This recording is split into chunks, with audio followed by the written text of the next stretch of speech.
లేదు లేదు లేదు, వాక్యము చెప్పినట్టుగా నేను జీవిస్తున్నానా లేదా, వాక్యము చెప్పినట్టుగా నేను బ్రతుకుతున్నానా లేదా, వాక్యము చెప్పినట్టుగా నన్ను నేను మార్చుకుంటున్నానా లేదా అనేది పరిశీలన చేసుకుంటూ బ్రతకాలి. హల్లెలూయా, హల్లెలూయా. అది భక్తి. భక్తి అంటే అది.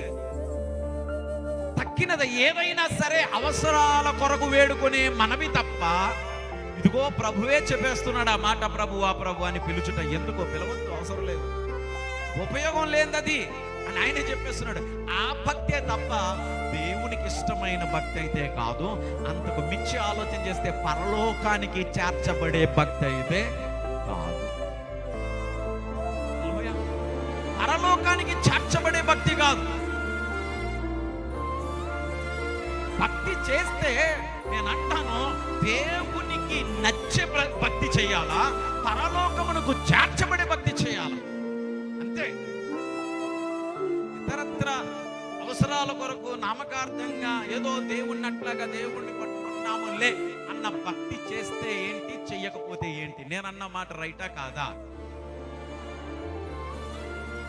అవునా కాదా?